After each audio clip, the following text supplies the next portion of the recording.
আলোচনা ফিরতে চাই। শেখ, আপনার কাছে আলোচনা ফিরতে চাই। Thank you very much for your nice citation.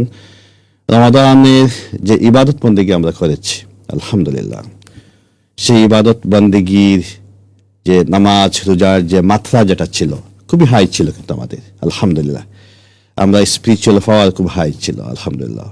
কিন্তু রমাদানের পরে সেই স্পিরিচুয়াল যে পাওয়ার, সেই ইবাদত বন্দেগীর যে মাত্রা কমে গেল নাকি বেড়ে গেল, কি মনে করেন আপনি? জাযাকাল্লাহু খাইরান। আলহামদুলিল্লাহি রাব্বিল আলামিন ওয়াস সালাতু ওয়াস সালামু আলা রাসূলিহিল কারীম নবিয়িনা মুহাম্মদ ওয়া আলা আলিহি ওয়া সাহবিহি আজমাইন। আম্মা বা'দু ফাআউযু বিল্লাহি মিনাশ শাইতানির রাজীম। বিসমিল্লাহির রহমানির রহিম। আমরা আল্লাহ পাক রব্বুল আলামিনের দরবারে শুকরিয়া কৃতজ্ঞতা জানাই যে মহান রব্বুল আলামিন আমাদেরকে এই জুমার দিন এমন একটি মুহূর্তে আমরা প্রোগ্রামটা করতেছি যে মুহূর্তটা সম্পর্কে জনাব রাসূল করিম সাল্লাল্লাহু আলাইহি ওয়াসাল্লাম বলেছেন, জুমার দিন একটি মুহূর্ত রয়েছে যখন বান্দা যে দোয়া করে সেটা আল্লাহ পাক রব্বুল আলামিন অবশ্যই কবুল করেন। এবং সেই সময়টি কখন, এটা নিয়ে মুফাসসিরিন ইকরাম, উলামা, ফুকারা তাদের বেশিরভাগ মতটা হচ্ছে জুমার দিন আসরের পর থেকে নিয়ে সন্ধ্যা পর্যন্ত।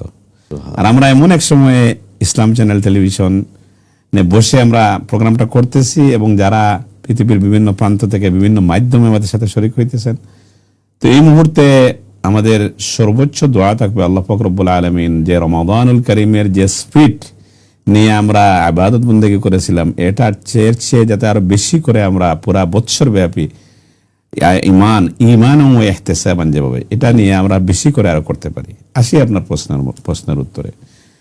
আসলে রমজানুল কারীমের মধ্যে আমাদের যে মন মানসিকতা থাকে, এটা হওয়ার কারণ হচ্ছে ভালো জিনিস করার জন্য যে আগ্রহ, যে তৃপ্তি, এটা রমজানের পরে কেন থাকে না? এই ফ্লোটা কেন চলে যায়? এই স্রোতটা কেন থাকে না? এর কারণ হচ্ছে এই যে আমরা হাদিসের মধ্যে দেখতে পাই, যখন এই রমাদানুল কারীম শুরু হয় তখন তো ওই যে সুফিদাতিশ শায়াতিন, আমাদেরকে যেটা যে ওয়াসওয়াস দেয় আমাদের, যে ইন্না শাইতানা কানা লিল ইনসানি আদুউম মুবিন, এই শয়তানকে আল্লাহ পাক রব্বুল আলামিন শিকলবন্দি করে রাখেন। তো এটা শিকলবন্দি করার কারণে দেখবেন যে পুরা বৎসর ব্যাপীও নামাজে যায় না, কিন্তু ওই লোকও কিন্তু তারাবিহে যাওয়ার জন্য বা রমজানের রোজা রাখার জন্য, বা কিছু মানুষ আছে আর কিছু করুক না করুক ইফতারি সেহরিটা মিস করে না, যে অন্তত কিছু একটা ভালো কাজ। অনেক এমনও আছে যে বলে যে আমি রোজা না রাইখে একটা গুনাহ করছি, এখন ইফতারি বাদ দিয়ে কি আরেকটা গুনাহ করব? মানে সে কাবারের নিয়ত হইলে ওইটাতে শরীক হইতে চায়। তো মূল কথাটা হচ্ছে এই শয়তান শুধু যে আমাদেরকে কুমন্ত্রণা দেয় তা না, আসলে আমাদের শয়তানের সাথে আমাদের যে ওয়াসওয়াসা দেয়, যে আমাদের যে নফসে আম্মারা যেটা অন্তর রয়েছে, এই অন্তরের মধ্যেও কিন্তু কুপ্রবৃত্তি মনের যে রয়েছে, এটাও কিন্তু আমাদেরকে অনেক সময় বিভ্রান্ত করে। তো এটার সাথে যখন শয়তান শরীক হয়, তখন এটা আমাদের যে ভালো কাজ থেকে আমাদের যে স্পৃহা, যে স্পিড, এটা থেকে আমরা সরে আসি। তো আসলে আমাদের এই যে ঈদ এবং রমাদানের আবহ এখনো চলমান, বহমান রয়ে গেছে। আমরা এখনো অনেকে ঘোরাঘুরি করতেছি। আমি আপনাকে শেয়ার করি, রাসূল সাল্লাল্লাহু আলাইহি ওয়াসাল্লাম রমজানে রোজা রাখতেন।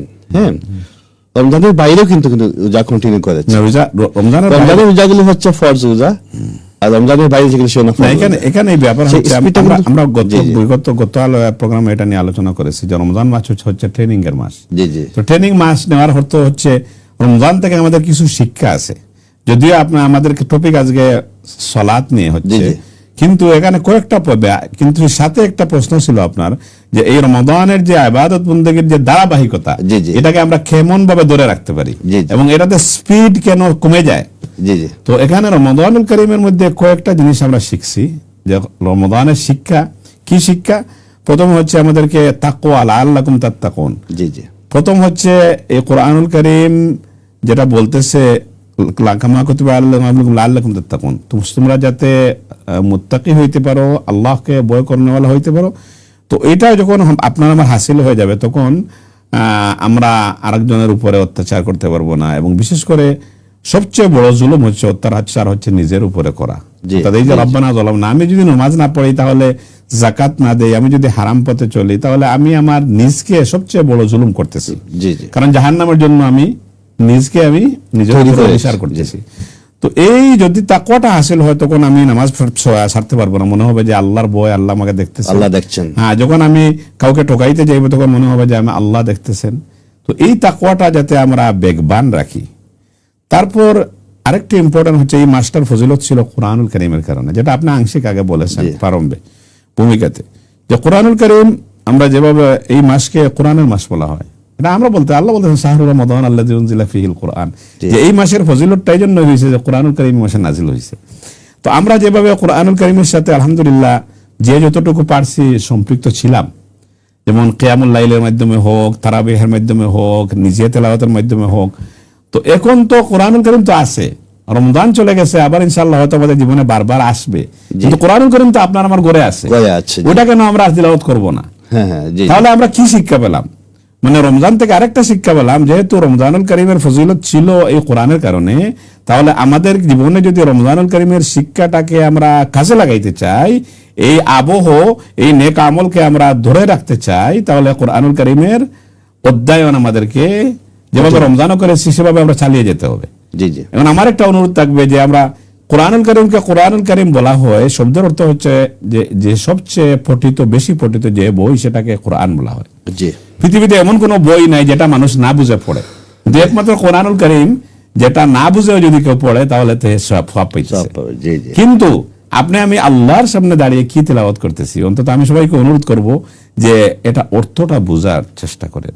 আল্লাহ আমাদেরকে মেসেজ দিচ্ছেন যে যালিকাল কিতাবুল লা রাইবা লিল মুত্তাকিন, যে এই কিতাবের মধ্যে কোনো সন্দেহ নাই, ভুল নাই, মিস্টেক নাই, কিন্তু হুদাল লিল মুত্তাকিন, এটা হচ্ছে যারা আল্লাহ বিরোধী তাদের জন্য গাইডেন্স। তো গাইডেন্স আমি যদি নিজে অর্থই বুঝি না, তাহলে গাইডেন্স কি লেখা আছে এটা না বুঝলে আমি কিভাবে এটা আমার জীবনে? রমজান মাসে আমরা কম্পিটিশন করেছি কিভাবে আমরা কোরআন খতমটা করতে পারি, শেষ করতে পারি। এতে করে দেখা যাচ্ছে আমরা অনেক মিস করেছি আমাদের তাফসীরকে, মিস করেছি আমাদের অনুবাদকে, হ্যাঁ, মিস করেছি অনেক মুখস্থ আয়াতকে। কেন? আমাদেরকে কোরআন খতম করতে হবে, এই ধরনের একটা টেন্ডেন্সি কিন্তু আমাদের ভিতরে ছিল। তো রমজান চলে গেল, আমরা কি সেই এটা কি করতে পারি না যে অর্থ বুঝে তাফসীর করে? ওইটা তো এটা আমি বলতেছি, তাফসীরের অর্থ কি? তাফসীরের অর্থ যে ব্যাখ্যা, এবং প্রথমে ব্যাখ্যার আগে আমাকে অর্থ শিখতে হবে, তারপরে ব্যাখ্যা। এজন্য আমি আল্লাহর সামনে বারবার বলতেছি ইহদিনাস সিরাতাল মুস্তাকিম প্রতিটা নামাজে, কিন্তু এটার অর্থ যে আল্লাহ আমাকে সঠিক সরল পথ দেখাও, এটার অর্থ আমি বুঝছি না। পৃথিবীতে এমন কোনো বোকা লোক নাই যে একটা অ্যাপ্লিকেশন করবে এবং অ্যাপ্লিকেশনের অর্থ বুঝবে না।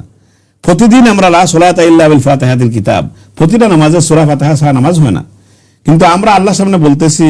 এবং এই সূরাতুল ফাতিহা সম্পর্কে আল্লাহ পাক বলতেছেন ওয়ালাকাদ আতাইনাকা সাবআম মিনাল মাসানি ওয়াল কুরআনাল আযীম, যে তোমাদেরকে আমি 7টা আয়াত দিয়েছি। এবং মুফাসসিরিন একরাম বলতেছেন যে পুরা কোরআন শরীফের মধ্যে যা লিপিবদ্ধ আছে এই সূরা ফাতিহার মধ্যে শর্ট ভার্সনে সবকিছু আছে। তো এই যখন সূরা ফাতিহা তিলাওয়াত করা হয় তখন আমরা কিতাবের মধ্যে দেখতে পাই, যখন আলহামদুলিল্লাহ রাব্বিল আলামিন বান্দা পড়ে তখন আল্লাহ পাক রব্বুল আলামিন বলেন হামিদানি আবদি, জবাব দেন। এবং যখন বলে আর রহমান রহিম তখন আল্লাহ পাক রব্বুল আলামিন বলেন মাজ্জাদানি আবদি, আমার বান্দা আমার প্রশংসা। আমরা একটা কল নিই, শাকে আপনাদের আসবো। কে আছেন লাইনে? আসসালামু আলাইকুম। ওয়ালাইকুম আসসালাম রাহমাতুল্লাহি ওয়া বারাকাতুহু। আমার একটা কোয়েশ্চন আছে। জি খোকা। কোয়েশ্চন হইলো যে উমরা গেলে পড়লে তো আমার ইহরাম দিয়া গেলে উমরা করি লইলা, তারপরে বারবার উমরা করা যাইবনি। আর একটা কোয়েশ্চন আছে যে আয়েশা মসজিদ দেখি নর্মালি ইহরাম বাঁধা হয়, একটার কেউ কখন জানি একটা মিকাতর ভিতরে মিকাতর জিয়ত পড়ে না, ওটা একটু ক্লিয়ার করে দিবা আমার ইনশাআল্লাহ। আসসালামু আলাইকুম। জাযাকাল্লাহ সিস্টার, বোন খুব সুন্দর প্রশ্ন আপনি করছেন, আমরা শেষে উত্তর দিলে আপনি হুনক ইনশাআল্লাহ লাইন খাটি লিতে পারবা। জাযাকাল্লাহ খাইরান বোন, আপনার সুন্দর প্রশ্নের জন্য, যেটা খুবই সময় উপযোগী, কারণ আমরা এখন আলহামদুলিল্লাহ সব সময় আমরা উমরাতে যাই, হজে যাই। এটা আপনার এই প্রশ্ন করার কারণে অনেক ভাই বোন ইনশাআল্লাহ উপকৃত হবে। তো আপনার প্রশ্ন ছিল যে একবার যাওয়ার পর আপনি প্রথম উমরা তো করবেনই, তারপরে কি বারবার করা যাবে না শুধু একবার করবেন? আমরা যদি জনাব রাসূল করিম সাল্লাল্লাহু আলাইহি ওয়াসাল্লামের জীবন থেকে দেখি, উনি কিন্তু একবার জীবনে হজ করেছেন, উমরা করেছেন। এবং বিজ্ঞ উলামা যারা আছেন তারা বলেন যে উমরা একবার তো প্রথমে করবেন, তারপরে উমরা করার চেয়ে নফল তাওয়াফ করাটাতে সওয়াব বেশি। তখন আপনার ওই যে এহরামের প্রয়োজন হইতেছে না, কিচ্ছু না, শুধু 7টা চক্কর দিতে পারতেছে নর্মাল কাপড় দিয়ে, ওইটাতে সব বেশি। আর উমরা করতে গেলে আপনাকে মিকাতে যেতে হবে, আবার এহরাম পড়তে হবে। আবার যেহেতু এটা আল্লাহ রসুলের প্র্যাকটিস নাই, ওইটা আপনি কেন বারবার কষ্ট করতে যাবেন? কারণ এর চেয়ে বেশি তো সব পাইতেছেন শুধু তাওয়াফ করলে।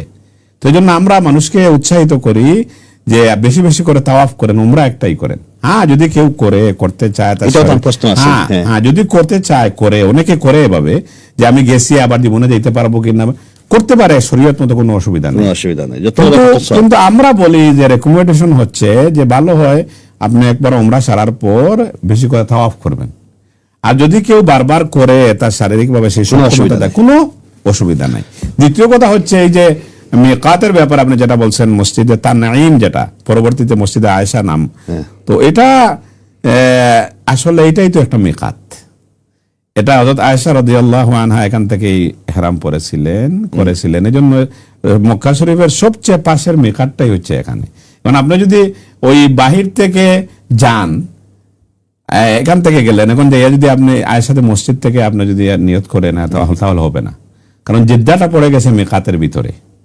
এইটা হচ্ছে মক্কা শরীফের ভিতরে যারা আছে, অথবা যারা মক্কা শরীফে যাওয়ার পর আবার উমরা করবে বারবার, তাদের জন্য নিয়ারেস্ট, তাদের জন্য পাশের জায়গা হচ্ছে মিকাতটা হচ্ছে মসজিদ আয়েশা বা তানঈম।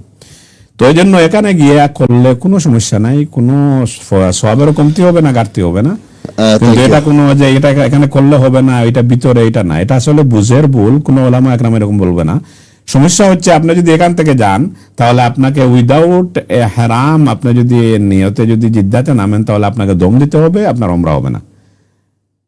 তখন যদি আপনি নিয়ত করেন, আপনি উমরার নিয়ত করেন নাই, প্রথমে আপনার নিয়ত আছে জিদ্দাতে যাবেন, পরে হয়তো যাবেন, তাহলে আপনি এইভাবে করতে পারেন। কিন্তু যদি উমরার নিয়তে এখন থেকে বাইর হন, তাহলে আপনাকে ওই যে এয়ারলাইন্স গুলা যখন তারা মিকাত ক্রস করে, তখন তারা অ্যানাউন্স করে যে আমরা এখন থেকে 10-15 মিনিট পর মিকাত ক্রস করে যাব, ওই সময় আপনারা রেডি হয়ে নামাজ পড়ে নিয়ত করে ফেলবেন। কিন্তু ভিতর থেকে যদি বারবার করতে হয়, তখন আপনাকে ওই পাশেরটা সহজ করার জন্য এটাই যথেষ্ট। Thank you very much. আশা করি বুঝতে